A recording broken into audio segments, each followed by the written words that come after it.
এরপর প্রশ্ন হলো, আমি একজন স্ত্রী, আমার অজান্তে আমার স্বামী আমাকে তালাক দেয়, আমার পরিবারও আমার স্বামীর পরিবার উভয় পক্ষ জানতো বিষয়টা, কিন্তু আমি স্ত্রী জানতাম না। এখন এইটা কি তালাক হয়ে গেছে? যদি হয়ে থাকে তাহলে আমি কিভাবে আবার তার স্ত্রী বলে দাবি করতে পারবো? প্রথম কথা হলো, দেখেন, তালাকের মাসআলা এই ধরনের প্রশ্নোত্তরের সংক্ষিপ্ত সেশনে জানার চেষ্টা করবেন না। তালাকের মাসআলা জানার জন্য এলাকায় দক্ষ কোনো আলেম, মুফতি, মাদ্রাসা, যেখানে ফতোয়া বিভাগ আছে, এরকম কোনো জায়গায় গিয়ে লিখিতভাবে বিস্তারিত জানিয়ে তারপরে তালাকের মাসআলা নেবেন। কারণ তালাকের মাসআলা অনেক ফাঁক ফোকর থাকে। আপনাকে যিনি উত্তর দিবেন তিনি অনেক প্রশ্ন করবেন, কোয়েরি করবেন এবং পাল্টা প্রশ্ন করবেন, তারপর আপনার উত্তর সেখান থেকে বের হবে। আমরা শুধু মৌলিকভাবে একটা মূলনীতি বলে রাখি, তালাক যদি কোনো স্বামী দেয়, তালাক যদি হওয়ার মতো হয় দেয়, তাহলে সেক্ষেত্রে স্ত্রী যদি নাও জানে তারপরও তালাক হয়ে যায়। এখন কথা হলো, স্ত্রীকে স্বামী তালাক দেওয়ার পর আবার স্বামী হিসাবে ওই স্ত্রী ওই পুরুষকে গ্রহণ করার সুযোগ আছে কিনা? উত্তর হলো, তালাকটা যদি এমন তালাক দেয় যে তালাকটা প্রত্যাহার যোগ্য তালাক, যেটাকে ফিকহের কিতাবের ভাষায় তালাকের রাজিঈ বলা হয়, তাহলে সেক্ষেত্রে আবার তারা স্বামী স্ত্রী হিসাবে ঘর করতে পারে। আমি সব জায়গায় এই কথাটা বলার চেষ্টা করি, যারা বিবাহ করেছেন তারাও মনোযোগ দিয়ে শুনেন, যারা বিবাহ করবেন ভবিষ্যতে এখনো করেন নাই তারাও মনোযোগ দিয়ে শুনেন।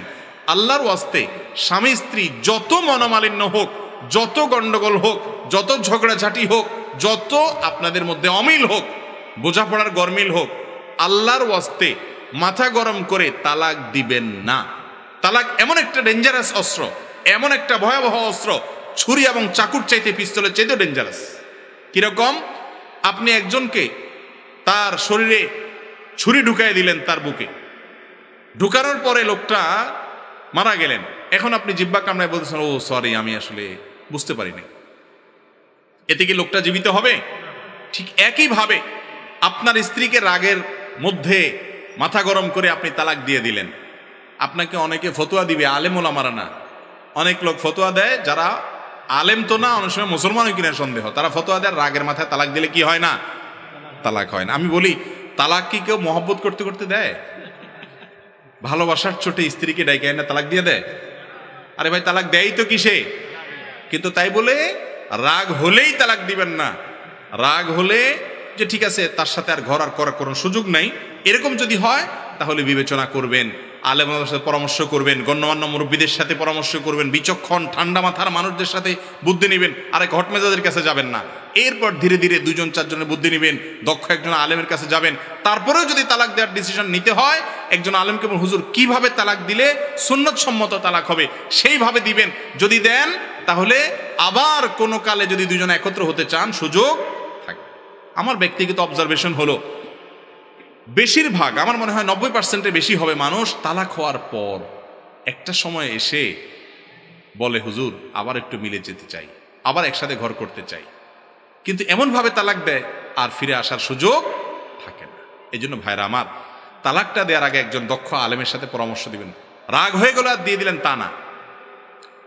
বেশি ভেজাল হচ্ছে, স্ত্রী বেশি জ্বালাতন করতেছে, আপনার মেজাজ একটু ঠান্ডা করা দরকার, পারলে একটু হালকা একটা ধাক্কা টাক্কা দেন। বুঝতে পারছেন কথা? তাও আল্লাহর রাস্তে তালাক দিয়েন না, তালাক দিয়েন না।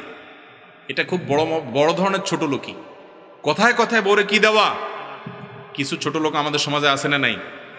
কিছু বন্ধু আছে ছোট লোক বন্ধু, এদের মার্কা কি জানেন? কথায় কথা কাট্টি, কথা কথা কি কাট্টি। এরকম বেহায়া কিছু দোস্ত আছে, কিছু হইতে না হইতেই কাট্টি। আরে ভাই, কত কিছু হবে একসাথে থাকতে গেলে, তাই বলে কথায় কথায় কাট্টি তুমি। তো বন্ধুর সাথে কথা কথা কাটতে দিলে তো কিছু আসে যায় না ভাই, কিন্তু স্ত্রীর সাথে কথা কথা তালাক দেওয়া, এটা হলো বড় ধরনের ছোট লোক, খুব বড় ধরনের ছোট লোক। এটা করবেন না আল্লাহর রাস্তে, ঠান্ডা মাথায় ডিসিশন নেবেন, এরকম করবেন না। তো যাই হোক, যদি তালাক কোনো স্বামী তার স্ত্রীকে দিয়ে দেয়, স্ত্রী যদি নাও জানে, তারপরেও সে তালাক পতিত হয়ে যাবে। এটা হলো মূল কথা। এখন যদি প্রত্যাহারযোগ্য তালাক দিয়ে থাকে, স্ত্রী আবার সে স্বামীর ঘর করতে পারে, প্রত্যাহার করার সুযোগ আছে।